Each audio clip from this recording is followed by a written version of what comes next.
ভাই এই নে সারা বাড়ি খুঁজে একটা ভাঙনি পালাম। এ তো দেখে মনে হচ্ছে পুরোনো টলি ভাই। দেখি খুলে এর ভিতর কি আছে। ওরে আল্লাহ, এ তো দেখি সব টাকার বান্ডিল। যেইভাবেই হোক এই টলি আমার নিতেই হবে। ভাই এই মালে তো বেশ একটা চল নেই, দামও নেই। তা আপনি কত হলে দিতে পারবেন কন? ভাই আপনি 300 টাকায় দিয়ে দিয়েন। কি করছেন? এর দাম তো 300 টাকা না ভাই। ওই আমি আপনার 100 টাকা দিয়ে দিচ্ছি, যদি হয় তাহলে আমার দেন। ধর ভাই 100 টাকা কোনো দাম হলো নাকি? আপনি 300 টাকা হলেই ও নেন, ভাই, দাঁড়ান, নাহলে থাক। দাঁড়ান, আমি নেবো দাঁড়ান। থন এই জায়গা থন, আমি নিচ্ছি। যেভাবেই হোক এই টলি আমার নিতেই হবে। এর ভিতরে তো টাকা আর টাকা। ও ভাই আপনি কি ভাবতেছেন? 300 টাকা হলেই নেন, নাহলে আপনার নেওয়া লাগবে। না ভাই কিছু ভাব দিছি নে। তাহলে ওই 300 টাকায় রাখেন, এই মালটা আমার দেন। এই নেন ভাই টাকা। ভাই তাহলে থাকেন, আমি চলে গেলাম। এই জায়গা বেশিক্ষণ থাকা যাবে না, তাড়াতাড়ি এই জায়গা থেকে সত্যি হবে। কপাল তো আজকে খুলে গেছে আমার। ও রিয়াজ, রিয়াজ শ্যামলাটারে দরকারের সময় কাছে পাওয়া যায় না। জি ভাই বলেন।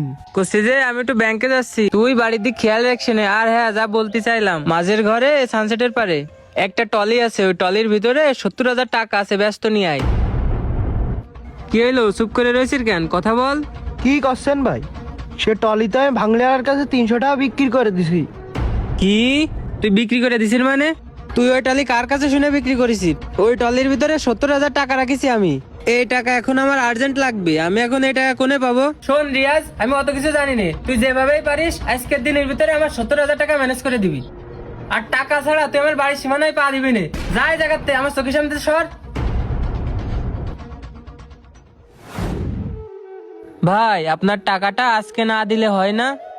আসলে ভাই একটা কারণে আজকে আপনার টাকাটা দিতে পারতেছি না। না না ভাই, আপনি টেনশন করেন না, আমি নিজে যে আপনার টাকাটা দিয়ে আসবানে। ভাই আচ্ছা ভাই তাহলে রাখতেছি। এই তোরে না আমি কইছি যে তুই টাকা না আনি আমার সামনে আসবি না? ভাই দেখেন তো এই টাকাগুলো আপনার কিনা। হ্যাঁ, এই টাকাই তো আমার, এই টাকাই তো আমি টলির ভিতরে রাখিলাম। তা তুই এই টাকা সারাই রাখলি তাই না? না ভাই এই টাকাগুলো আমি সারা রাখিনি। তাহলে কি হয়েছে শোনেন। কি করব আমি? এই একদিনের ভিতরে আমি 70,000 টাকা কোনতে ম্যানেজ করবো? হে আল্লাহ, এই বিবাদে তো তুমি আমার রক্ষা করো। ভাই ও ভাই, ভাই আপনি? ভাই দেখেন তো এই টাকাগুলো আপনার কিনা। হ্যাঁ ভাই এই টাকাগুলো তো আমারই। ভাই ওই ট্রলির ভিতরে টাকাগুলো আমি আগেই দেখিলাম। ওই অতগুলো টাকা ভাই আমি একসাথে কোনোদিন দেখিনি। অতগুলো টাকা দেখে ভাই আমি আমার নিজের লোভ সামলাতে পারিনি। ওই টাকাগুলো আমি আপনারা না বলে আমি বাড়ি নিয়ে চলে গেলাম। বাড়ি যাই ভাবে দেখলাম ভাই আমি আপনারে নয় ফাঁকি দিছি। আমি ওই আল্লাহরে কিভাবে ফাঁকি দিব? আল্লাহ তো সব দেখতেছে। এই টাকার জন্য কাল কিয়ামতের ময়দানে আমার আল্লাহর কাছে জবাবদিহি করা লাগবে ভাই। ভাই আমার ভুল হয়ে গেছে, আপনি আমারে মাফ করে দিন। আমি গরিব মানুষ, গ্রামে ভাঙড়ি কিনে শহরে যাই বিক্রি করি ভাই। যেই টাকা লাভ হয় ওই টাকা আমার সংসার চলে যায়, ওই টাকাই হচ্ছে আমার রিজিক। ভাই আমি মেলা বড় পাপ করে ফেলতিলাম, আপনি আমার মাফ করে দিয়েন ভাই। আপনার টাকা আপনারে ফিরিয়ে দিছি, আপনি আমার মাফ করে দিয়েন ভাই। ভাই তাহলে থাকেন, আমি চলে গেলাম। সবই তো শুনলাম রে। আমি তো মনে করতাম গরিব মানুষরাই লোভী হয়, আর আমি আরো মনে করতাম যারা ভাঙড়ির ব্যবসা করে তারা ওজনে কম দেয়, লোভী হয়, এরা মানুষকে ঠকায়। কিন্তু না, আজকে আমার ধারণা পুরো পাল্টে গেছে। ভাই গরিব মানুষ, খাইটে খাওয়া মানুষ কোনদিন লোভী হয় না। আর এই সমাজে যারা বড় লোক আছে তারাই লোভী হয়। আর এই সমাজে যদি ভালো মানুষ থাকে তাহলে গরিব মানুষরাই আছে। আর একটা কথা মনে রাখবেন ভাই, ধনী লোকরাই লোভী হয়, ধনী লোকরাই লোভ করে, গরিব মানুষরা কখনো লোভী হয় না ভাই। ওই মানুষটা আজকে টাকা ফিরিয়ে দিয়ে গেছে কেন জানেন ভাই? ওই মানুষটা একজন গরিব, একজন সৎ মানুষ, দিন আনে দিন খায়, অনেক কষ্টে তার দিন যায়।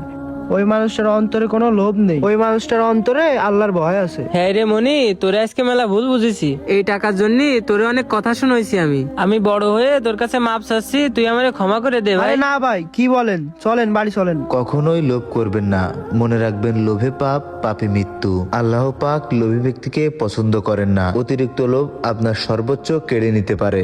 ভিডিওটি ভালো লাগলে লাইক, কমেন্ট, শেয়ার করে পেজটি ফলো দিয়ে পাশে থাকবেন।